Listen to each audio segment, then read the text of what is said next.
کذالک یبین اللہ آیاتہ للناس، اسی طریقے سے اللہ تعالیٰ واضح کرتا ہے اپنی آیات کو لوگوں کے لیے، وَلَعَلَّهُمْ يَتَّقُونَ، اور تاکہ وہ پھر تقویٰ کریں، بچیں۔ جب احکام معلوم ہو گئے اب بچنا آسان ہے، جب احکام معلوم نہیں تو اندیشہ ہے کہ کہیں کسی حرام کے اندر جو ہے وہ ملوث ہو جائے۔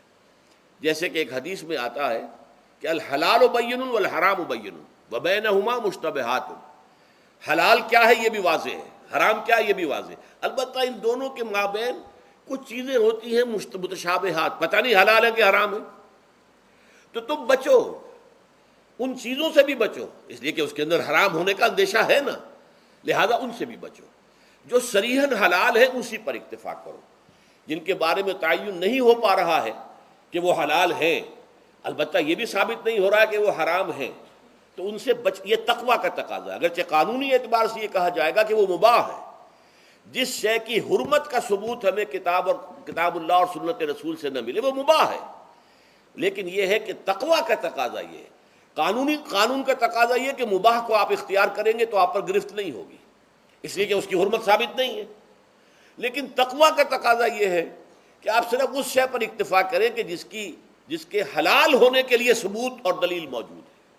تو یہ ہے کہ تلک حدود اللہ فلا تقربوها کذالک یبین اللہ لکم للناس آیاتہ للناس لعلہم یتقون۔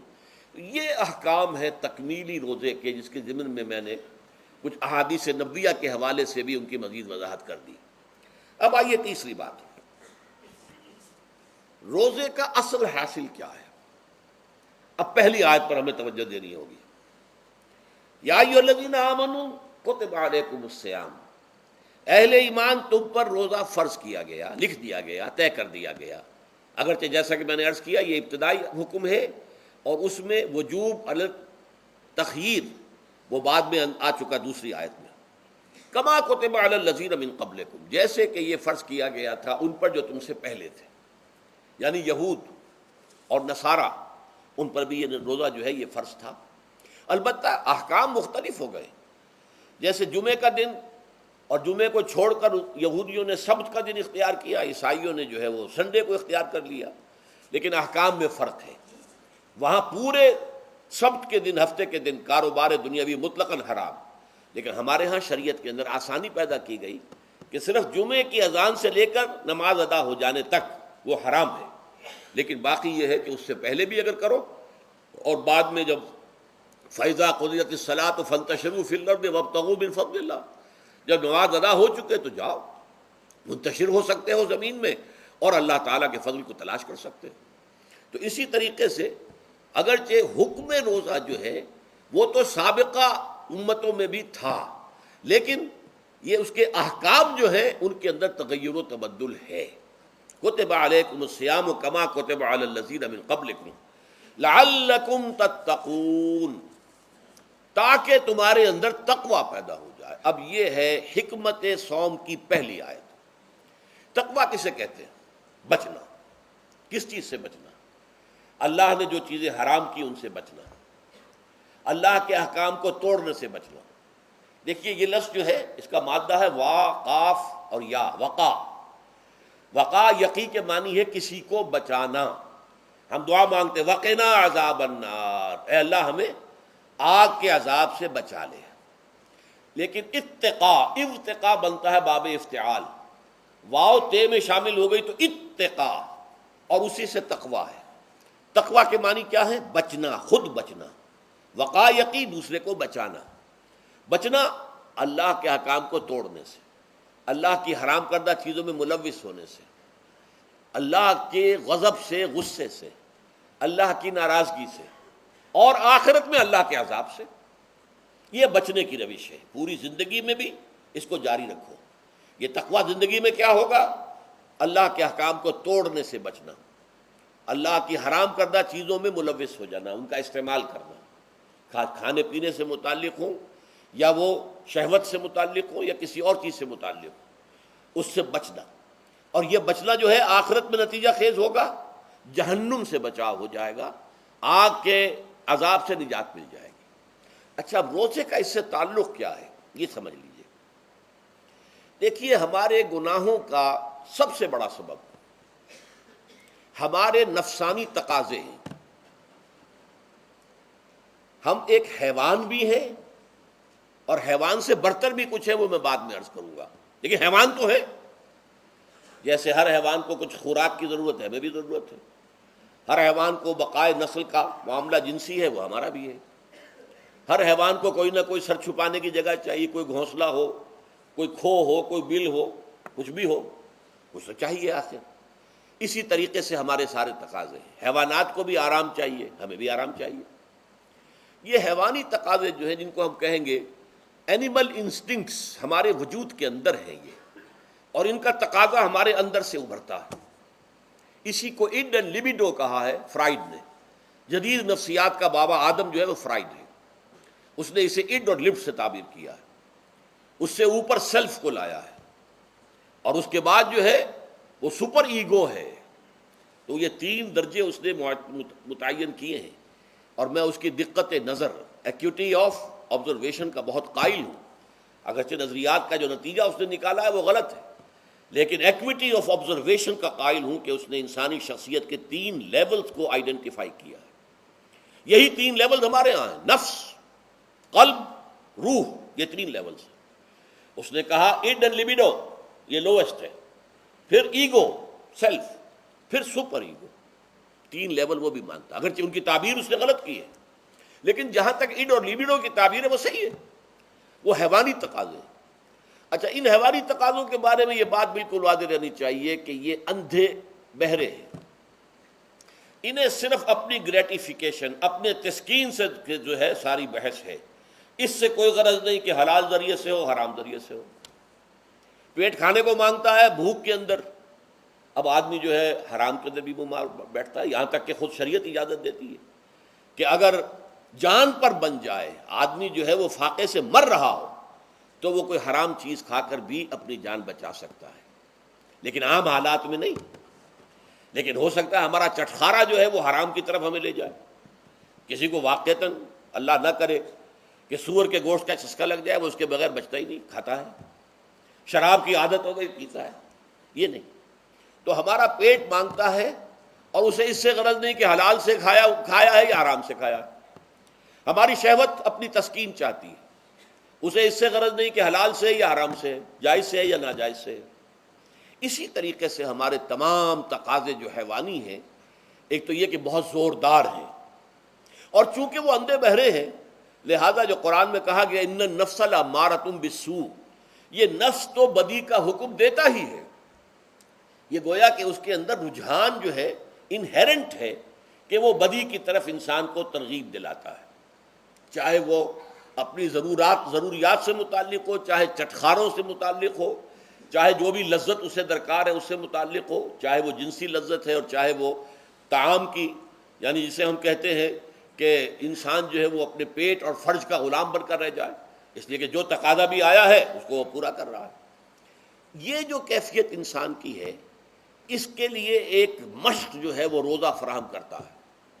روزے کے آپ نے 12، 13، 14 گھنٹے کا بھی روزہ ہوتا ہے، بعض جگہوں پر 16، 17 گھنٹے کا روزہ ہوتا ہے.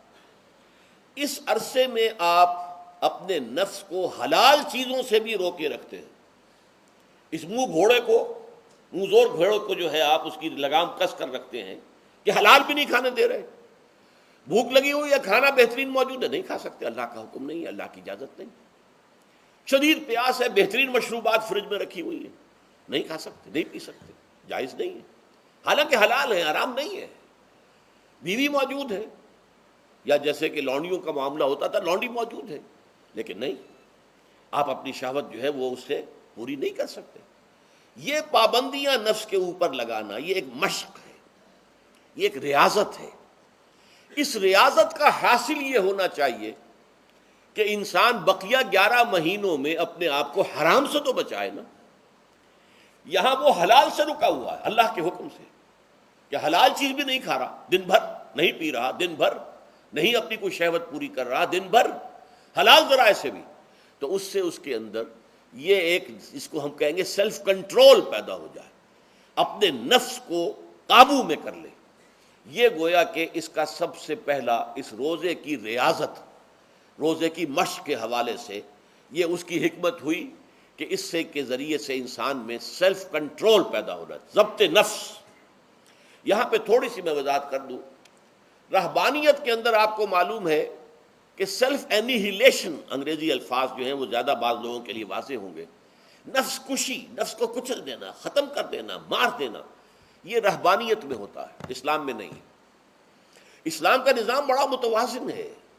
ان لنفسک علیک حقا وان لزوجک علیک حقا وان لزورک علیک حقا۔ حضور نے فرمایا دیکھو تمہارے نفس کا بھی تم پر حق ہے، اسے مناسب حد تک آرام دینا بھی تمہارے ذمے ہے، اسے غذا بہم پہنچانا بھی تمہارے ذمے ہے۔ فرق صرف کیا ہے، حلال سے ہو حرام سے نہ ہو۔ اس کی شہوت کو پورا کرنا بھی تمہارے ذمے ہے، فرق صرف کیا ہے، جائز راستے سے ہو حرام سے نہ ہو۔ اس کا نام ضبط نفس ہے، سیلف اینیہیلیشن، نفس کو کچل دینا۔ یہ جو تپسیائیں جو ہیں ہندو سادھو کرتے رہے ہیں، اور جو سب سے زیادہ معاملہ جو ہے وہ جو راہب ہوتے تھے حضرت مسیح علیہ السلام کے پیروکاروں میں، انہوں نے تاریخ کے اندر جو مثالیں دی ہیں اس کا جو ہے اندازہ کرنا مشکل ہو جاتا ہے کہ کس درجے وہ لوگ اپنے نفس کو کچل دیتے تھے، جس کا قرآن مجید میں سورہ حدید میں ذکر بھی ہے۔ اکثر لوگ تو پابندی نہیں کر سکتے تھے، اپنے اوپر پابندیاں لگانے کے بعد غلط راستوں پر بھی چل پڑتے تھے، لیکن جو لوگ ان پابندیوں کو نبھاتے تھے وہ کس انتہا تک جاتے تھے۔ کبھی آپ جو ہے ہسٹری آف کرسچن منیسٹسزم پر جو تاریخ کی کتابیں لکھی گئی ان کو پڑھیں تو اندازہ ہوگا۔ مولانا مودودی نے تفہیم القرآن میں اس کا کچھ حوالے دیے ہیں، واقعہ یہ کہ رونگٹے کھڑے ہو جاتے ہیں انسان پر کہ اس درجے میں انہوں نے اپنے نفس کو کچلا تھا۔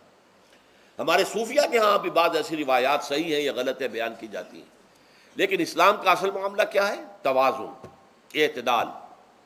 تمہارے نفس کا بھی تم پر حق ہے، ان لنفسک علیک حقا، تمہاری بیوی کا بھی تم پر حق ہے، وَإِنَّ لِزَوْجِكَ عَلَيْكَ حَقًّا، اور تمہارا جو بھی کوئی ملاقاتی آئے، کوئی دوست ہے، اس کا بھی زورک علیک حق ہو، زیارت کرنے کے لیے کوئی آیا اس کا بھی حق ہے، ان کے حقوق ادا کرو۔ حضرت عبداللہ ابن عمرو بن العاص رضی اللہ تعالی عنہما صحابہ کرام میں اس اعتبار سے بہت ممیز تھے کہ ان پر عبادت جو ہے، عبادت گزاری کا اتنا غلبہ ہو گیا تھا، ہر روز روزہ رکھتے تھے اور رات کو پوری رات کھڑے رہتے تھے۔ حضور کو اطلاع دی گئی، حضور نے طلب کیا فوراً، آپ نے فرمایا یا عبداللہ الم نخبر، کیا ہمیں یہ خبر نہیں دی گئی انک تصوم الدہر وتقوم اللیل، کہ تو ہمیشہ رات کو کھڑا رہتا ہے نماز میں اور ہر روز روزہ رکھتا ہے۔ اب ظاہر بات ہے حضور کے حضور میں جھوٹ کیسے بولتے، ویسے بھی جھوٹ بولنے کا سوال نہیں صحابہ کے لیے، تو عرض کیا بلا یا رسول اللہ ایسی تو صحیح ہے۔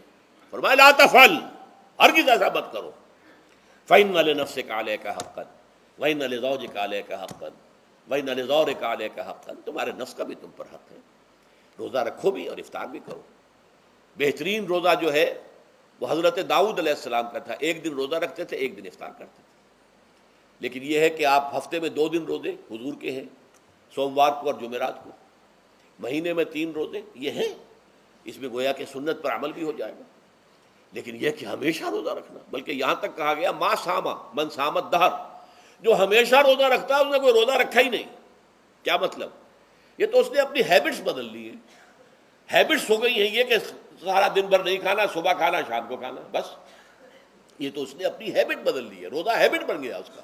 ما ساما من سامت دہر، جس نے ہمیشہ روزہ رکھا اس نے کوئی روزہ رکھا ہی نہیں، اس لیے کہ روزہ تو در حقیقت اس شخص پر شاخ گزرتا ہے جس کو عادت ہے دن میں کھانا کھانے کی، اس کو دن کے اندر 3 کھانے کھانے کی عادت ہے، تبھی تو وہ شاخ گزرے گا۔ اگر وہ عادت ہی آپ نے بدل لی ہے تو ظاہر بات ہے کہ پھر روزے کی جو برکت ہے وہ تو ظاہر نہیں ہوگی۔ تو بہرحال اس اعتبار سے غور کیجئے کہ یہ پہلا حکم جو ہے روزے کا، لعلکم تتقون، تاکہ تمہارے اندر تقوی پیدا ہو جائے، اپنے نفس پر کنٹرول پیدا ہو جائے۔ اس کو یوں سمجھیے کہ یہ ایک بڑا منہ زور گھوڑا ہے، ہمارا جو نفس ہے، ہمارا جو جسم ہے، حیوانی نظام، اس پر ہماری خودی یا ہماری انا یا ہماری ایگو یا ہمارا سیلف، یہ اس پر حکمران ہے، اس کا گھوڑے کا سوار ہے۔ اب اگر گھوڑا منہ زور ہے اور سوار کے قابو میں نہیں ہے تو کیا نتیجہ نکلے گا؟ اب وہ گھوڑے کے اختیار میں ہے، سوار صاحب کی جان جو ہے وہ جا کر پٹخ دے کہیں، کسی کھائی میں گرائے، کسی اور جگہ گرائے، وہ تو گویا کہ اس کے رحم و کرم پر ہے۔ ہاں اگر سوار تکڑا ہے اور سوار نے جو ہے گھوڑے کو قابو میں کیا ہوا ہے، اس کی رانوں میں بھی جان ہے، دبایا ہوا ہے گھوڑے کو اپنی رانوں کے درمیان، تو ظاہر بات ہے کہ اب یہ گھوڑا جو ہے بہت بڑی ایسٹ ہے اس کے لیے۔ اب گھوڑا ادھر جائے گا جدھر سوار لے جانا چاہے گا، سوار اپنے مقصد اپنی منزل تک پہنچے گا گھوڑے کے ذریعے سے، اور اگر برعکس ہے جیسا کہ میں عرض کر چکا ہوں تو وہ سوار جو ہے وہ گھوڑے کے رحم و کرم پر ہے۔ یہی معاملہ ہے، ہماری خودی یا ہماری انا یا ہمارا ایگو، یہ در حقیقت یہ راکب ہے، اور ہمارا وجود حیوانی یہ مرکب ہے، یہ گھوڑا ہے۔ اگر ہم قابو یافتہ ہوں اپنے اس گھوڑے کے اوپر تو یہی جسم ہمارے لیے ایک بہت بڑا ایسٹ ہے۔ ہاتھوں سے نیکی کمائیں گے، پاؤں سے نیکی کمائیں گے، آنکھوں سے نیکی کمائیں گے، کانوں سے نیکی کمائیں گے، یہ ساری نیکیاں کمانے کا ذریعہ بن جائے گا۔ تلاوت قرآن سن رہے ہیں تو کانوں کی نیکی ہو رہی ہے، قرآن دیکھ کر پڑھ رہے ہیں تو آنکھوں کی نیکی ہو رہی ہے، یہ سارے ہمارے اعصاب، ہمارے تمام اعضاء و جوارح نیکی کا ذریعہ ہے۔